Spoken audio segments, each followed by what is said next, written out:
Good afternoon, everyone, and welcome to join the session on smart farming.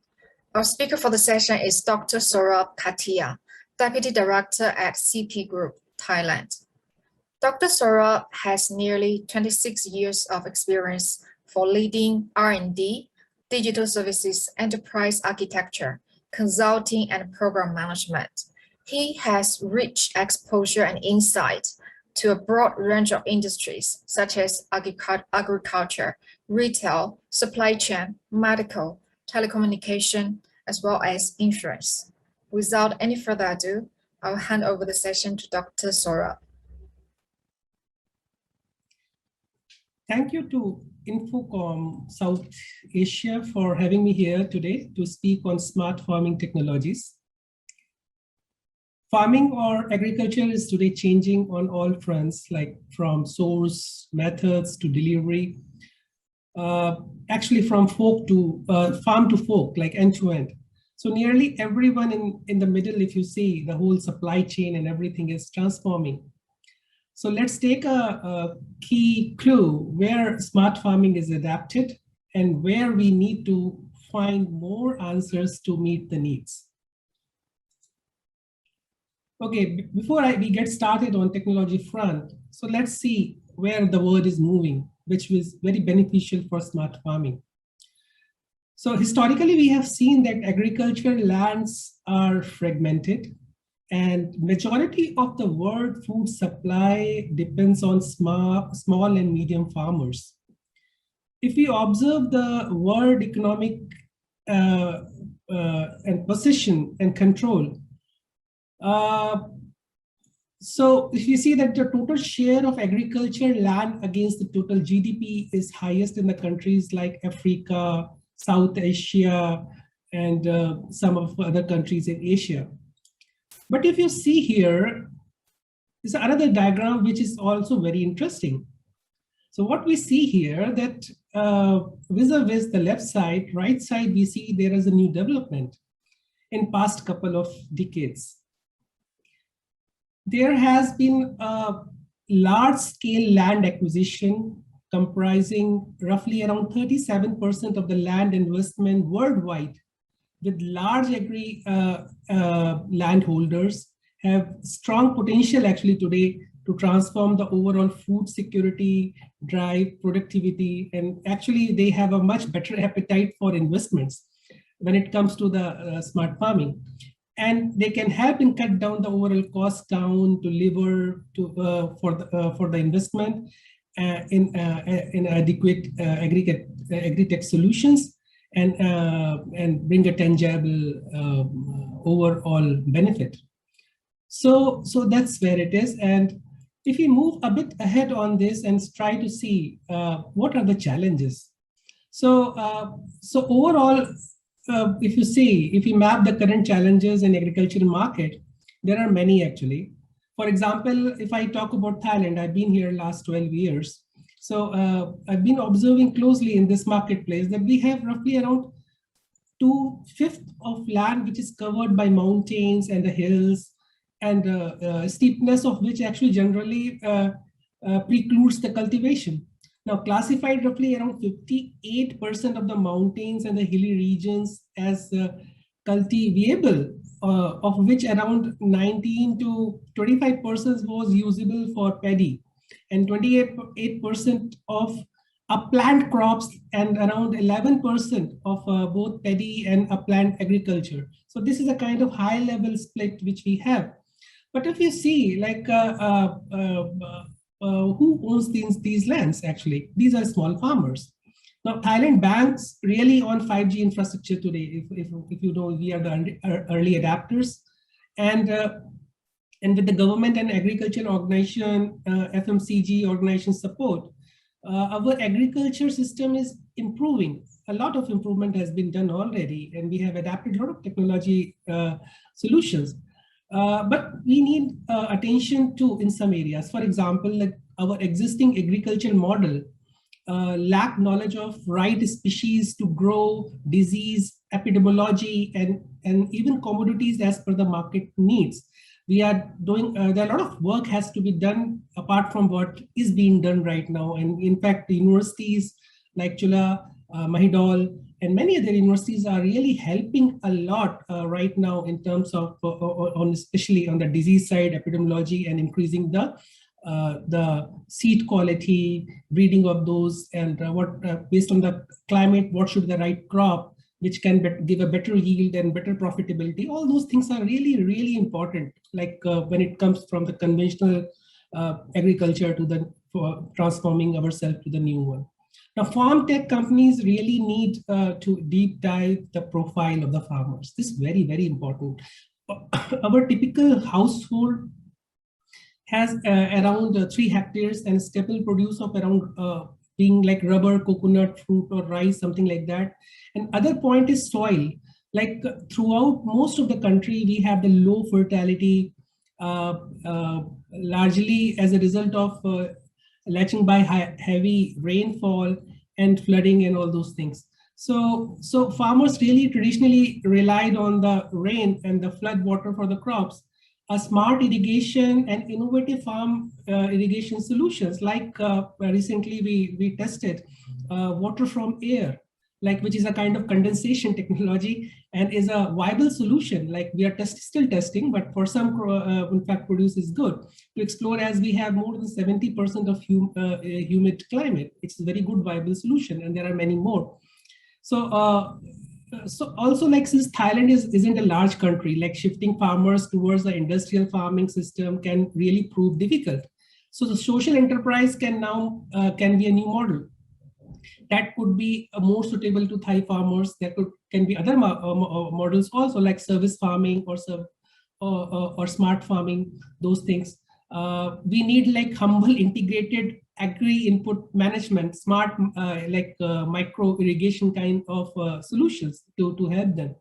Beside farming as a service, like like what we call as a new term like FAAS, like which delivers really key parameters of small farmers, namely like crop health management, yield forecasting, pest management, like smart insurance, integrated agri input management, and agri nutrient and irrigation and fintech linkage, and all those things are already been there and being done in pockets, but not as in an integration manner.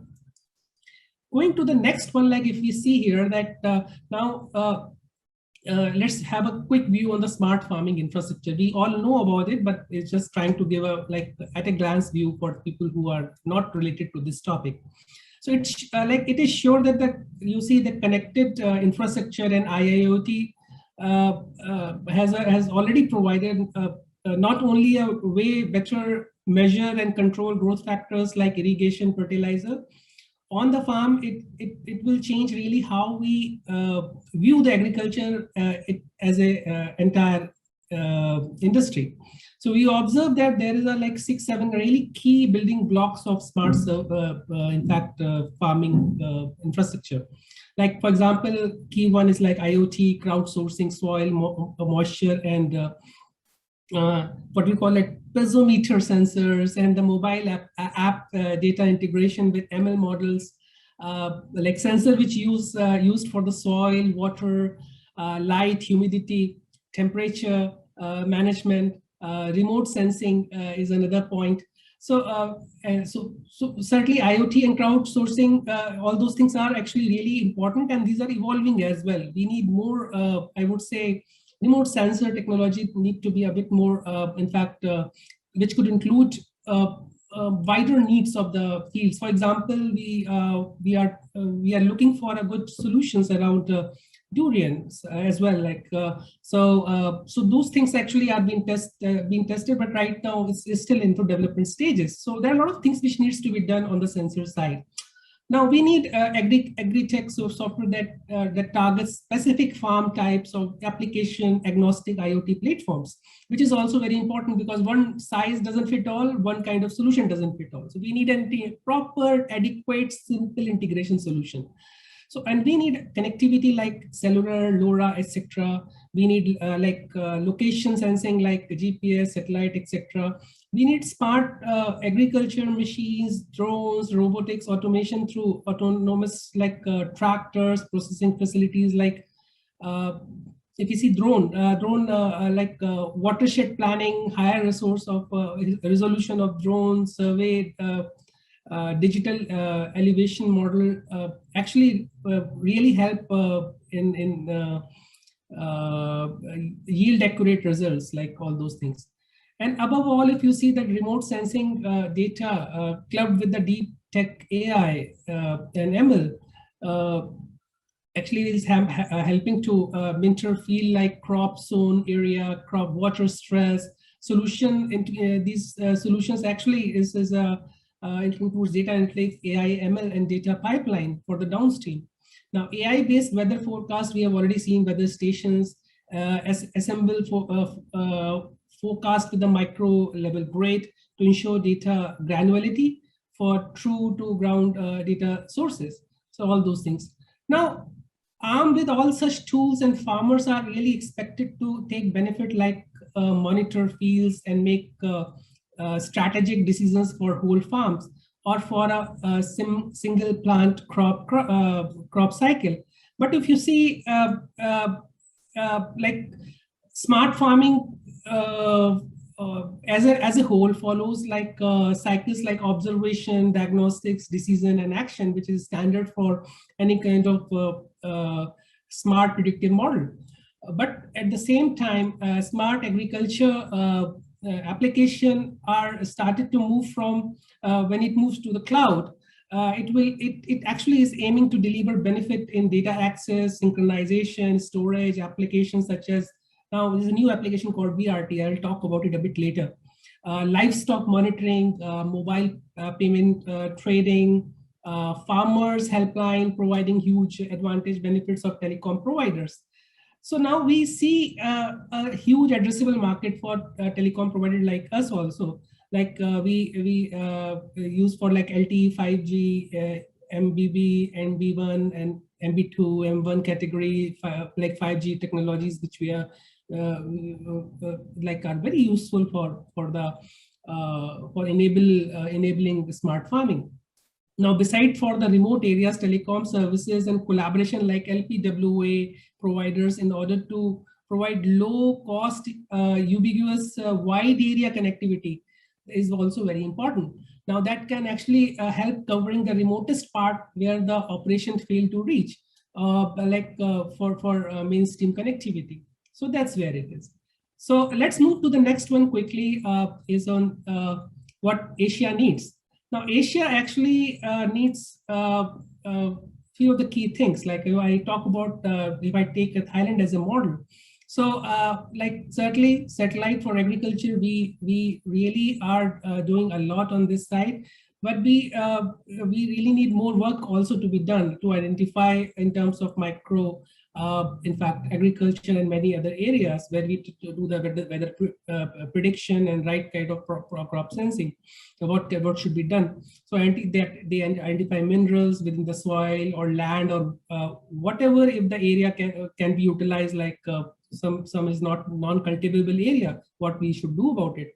Adopting satellite technology like really is one of the core and key thing for better management and cultivation of the land. Zoning and geo strategy is also very important. Now, this is a very important to bring about change into agriculture, where we see the zoning or the land management means like identifying cultivation areas in a different part of like country end to end, and by farming in accordance to the market need trends and needs as well.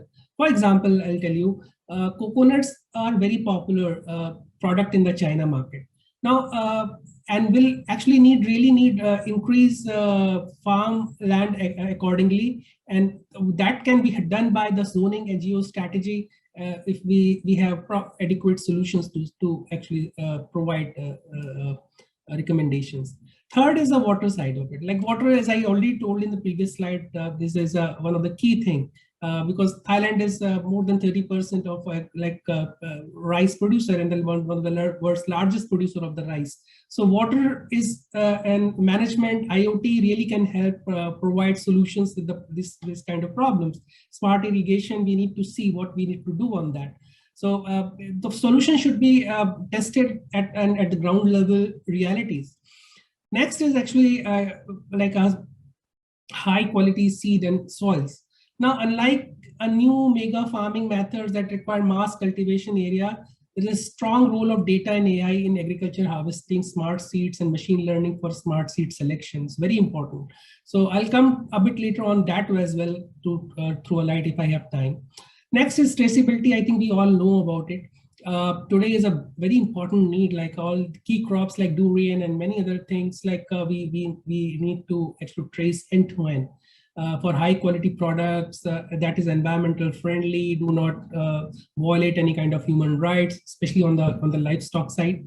And next is actually we need a testing to test the food quality ingredients with the specific research to uphold the specific requirements like built-in immunity and anti-aging, etc. So very important. So we are doing a lot on this plant genomics and other things. We're connecting the plant with the human, in fact, nutrition needs and all those things, and in fact cultivating right kind of GMO categories.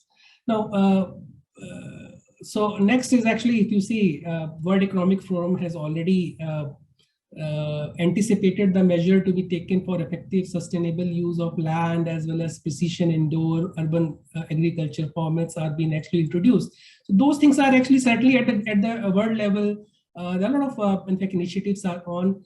We need to smart farming to have a holistic view on all of this together and see how we can in fact bring those as a ground level, how they can support agri-tech companies, as well as a farm tech companies, as well as FMCG and even government initiatives.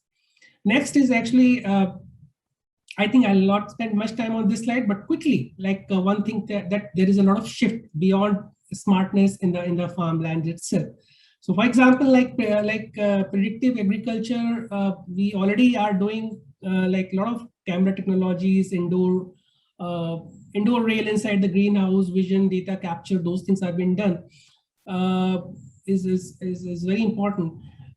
Second is next generation proteins. Now if I talk about protein, what kind of protein comes to one's mind is only is mostly soy or pea.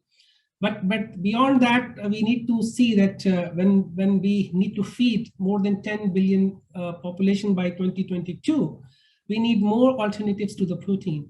Now, those things actually needs a lot of research on top of it, and see that the demographic, the situations of specific farmlands, what can be grown at its best. Third is actually consumer sentiments, which is really changing a lot today. See, today Generation Z is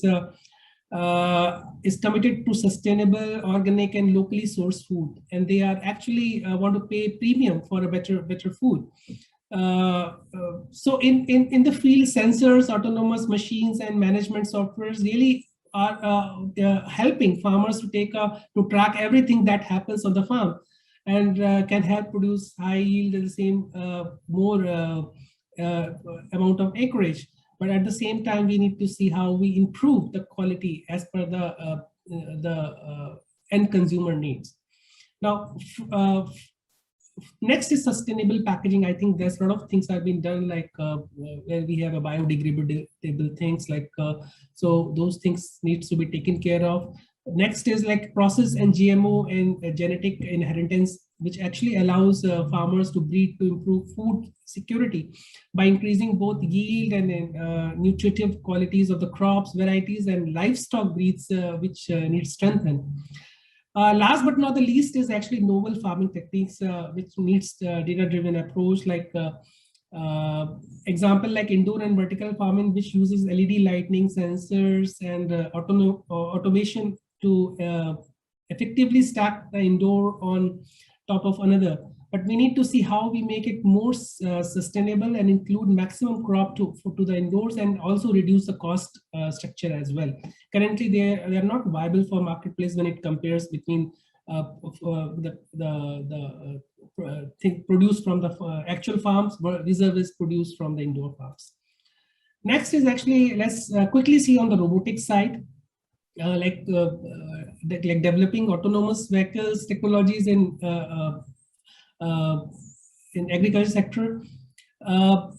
there are a lot of things which have been done, like driverless farm equipments really are improving to more flexibility and efficiency for farmers, and they are saving labor cost as well, because labor is one of the big issue. Even in COVID situation, that has gone much bigger. And another problem is that like we are losing skills and knowledge pool of the old farmers. Why? Because, and if you ask typically any of the farmer's son or daughter or the family, they would the next generation, they are not actually very keen to move to the farming as a one of their career roadmap, which is actually alarming. So we need a lot of automation and smart solutions like robotics in farmland, where actually they can substitute the need of the human labor, and with a lot of intelligence built around that.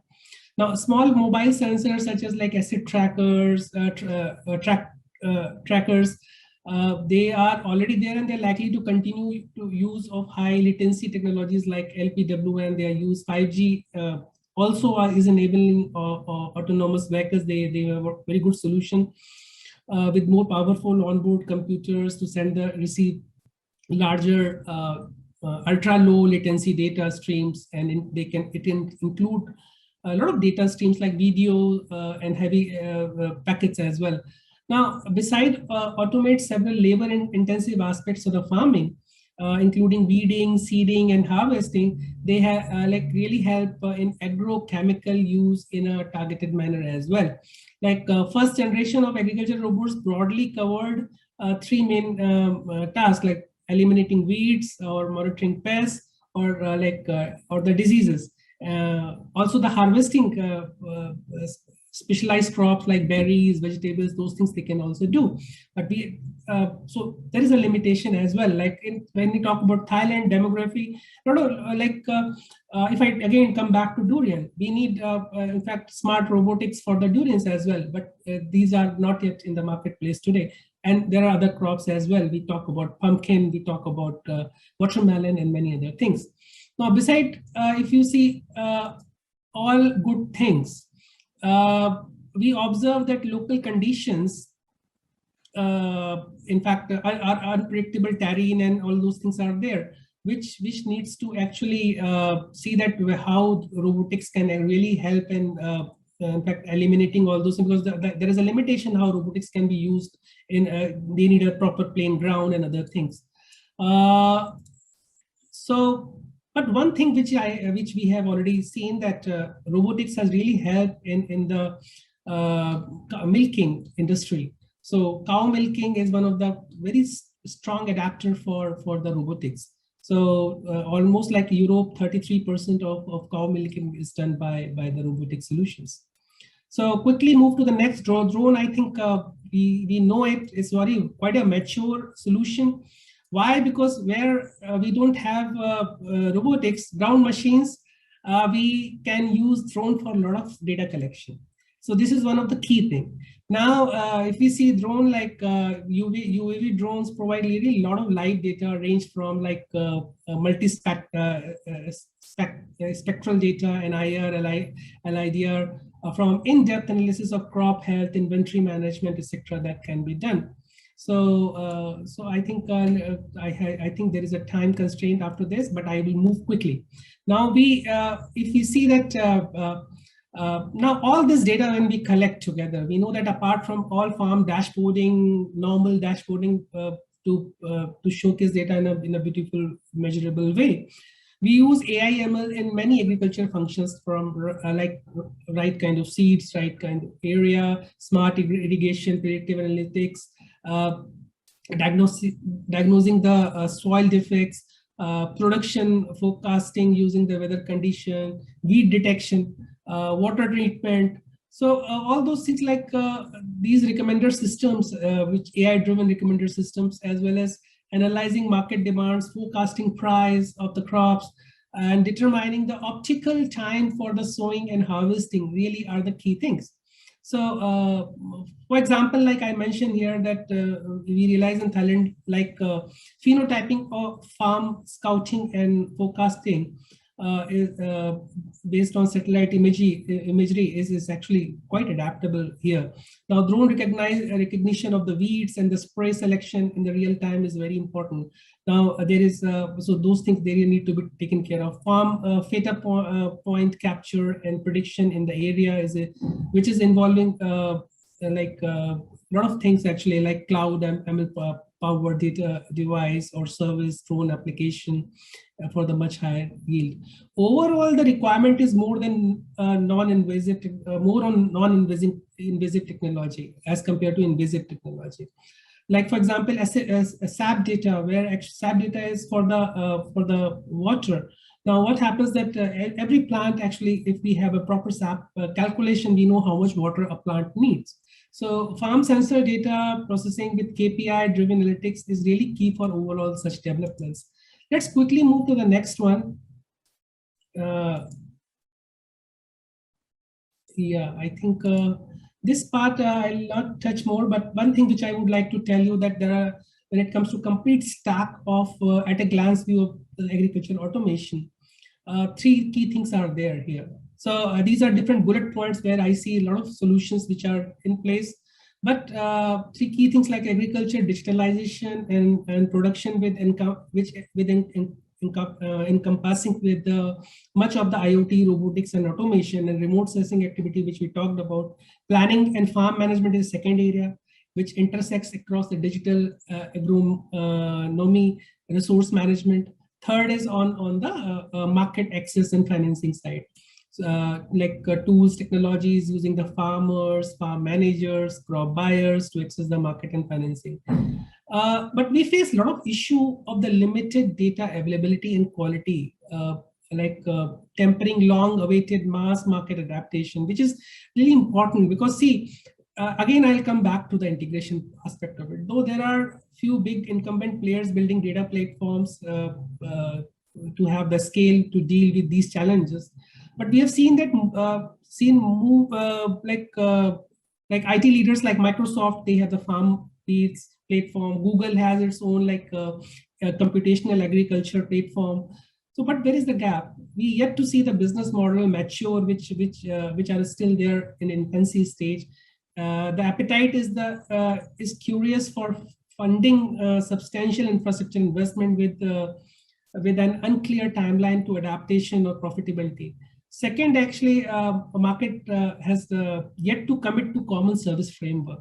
Now, this actually reinforces the industry fragmentation and hampers the scalability. Now, I talked about the small scale farmers. They have 1 acre, 2 acre, 3 acre lands.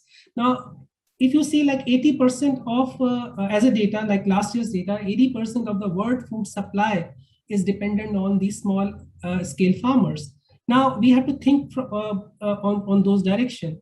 Now, we have not yet seen a sizable wave to support that. Now, facing an uncertain future with like commodity farmers scaling back investment into new tech like capital market is also tightened up in the post-COVID situation. Now, also we feel that the automation and robotics space is, though it's very important, but it's crowded like right now, particularly high value, high labor, specifically like crop with the few clear leaders are there. Beyond some, like they are experimental with the new robotics as a service model, which is really coming up. We see some of the good providers, global providers, who are offering this to reduce adaptation friction. But the incumbent haven't outlook this trend into traditional agri value chain as a digitally transformed business model, which we call as FAS, XAS, or something like that. So, so I think there are more things to it, but I think there is a lack of time, so I will skip this. But one of the important thing which I would like to cover is on the livestock automation, which I think we have. It's also part of the smart farming. So let's touch on a bit on the livestock side. So livestock management, like if you see the shrimp in Thailand, shrimp, swine and chicken, there are three key, in fact, livestock produced. Now, if you see, I talk about shrimp because that's what we have done a lot personally also. So we need that to understand the business, like feeding, the feed, how much they are feeding, predictability in the fish appetite index, like another aspect like yield KPI, like for example, 10 tons of rye or of the size, how much shrimps are being produced. So others like KPIs like higher survival rate or higher average daily growth of the shrimps, like lower feed conversion ratio is another parameter. Uh, you may know that the shrimp, there are a lot of gut problems in the shrimps. So we need to actually do a lot of, in fact, diagnosis for the shrimp health as well. There are many ways to do it. Like we have the solutions certainly Image AI and the video analytics can support it, but we really need a good solution around that where we do the gut color change with the major disease they can carry, which needs to be monitored. Those things need to be done. Now, on sensor side, we have increased visibility for 5G low-powered dense sensor network, especially for the animal monitoring sensors like connected solutions via Wi-Fi, Bluetooth, LTE, LPWAN. But in the large centralized fields where 5G infrastructure can be built over a small area like chicken farms and track individual animals is also very important. So agriculture, in fact, agri-tech developers have we have identified that they have created herd management sensors, including smart collars and the ear tags for say cows to track the animal location and the health. When it comes to pig and swine, like disease syndrome diagnostics and predictability, smart sensor requirement has become very critical. Pigs have a lot of science on the health side when it comes to gut, like feed, water, skin proximity sensors to identify rapid breathing, non-invasive sensors to identify their fever, visual sensors to identify their skin color, like if it's a reddish or droppy ears or eyes, like dull eyes or dull skin. All these are the sign of diarrhea. Now, sometimes being bloody or blood strained, all those things are different signs. So these similarly disease detection prediction models need to be evolved by leveraging AI ML model for all common diseases like roundworm is another issue, tapeworm is another issue, mites is another issue, and many other things. So, so that's where it is. I think I'll move to the next. I think there are something more on the livestock side, but I think there's a lack of time. I'll talk about future as well, like what we are looking for now. Now, see, a farmland is a resource which we have to utilize at the fullest. We don't need to just monitor the farms.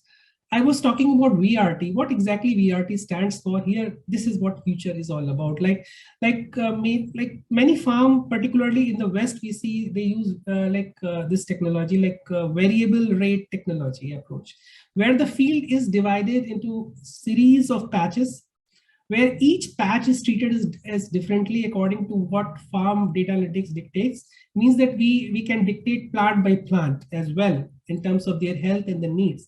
And this trend may eventually lead to an ultra precision approach to agriculture, where each individual plant receives the exact amount of input that it requires. So it's a kind of personalized treatment to every plant, the way we do it for human health.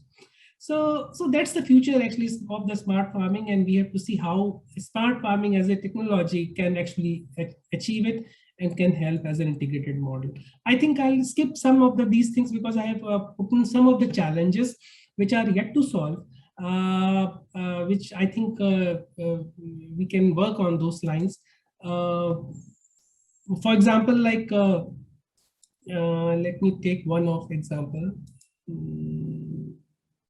Okay, so how can we actually improve the practice of probiotic design for developing aquaculture? So this is one of the point where we also need industry support. So I think this is a point which it requires sort of groundwork required for developing better probiotics for the shrimp farming through the use of genomics and machine learning techniques.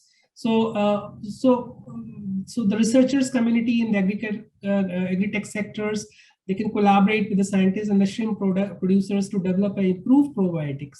So that can help shrimp population and more effective resist pathogens, reducing water, decrease the need of the overuse of antibiotics, and that negatively affects the local ecosystem. So those things are required. Carbon farming, like zero carbon farming. So this is something also very important in today's environment, where we have a sustainability goal or carbon neutrality goal of 2030. So this is one of the big thing actually. So which big ticket item, where we need a lot of, in fact, support from agri-tech or smart farming side. So we investigate like sensing technology systems addressing challenges of scalable soil carbon sensing. Agriculture-based organizations are really looking for systems that use data fusion to integrate farm-based sensors data, satellite imagery, and environmental modeling in order to provide faster, cheaper, and accurate carbon elimination at a better scale. So that's all it is for today. I think so. If there are any questions, I'm happy to answer. Thank you very much. Thank you very much, Dr. Saurabh, for this very comprehensive session. I personally definitely have learned a lot from your sharing, and I believe our attendees should have benefited by hearing from you as well. It's been a great pleasure having you joining us here today and sharing with us your expertise. We have now come to the end of the session. I would like to remind our attendees that when you click the leave button, please also remember to join in again at the next session on data-driven transformation journey at Bluebird Group. So once again, thank you very much for joining us today.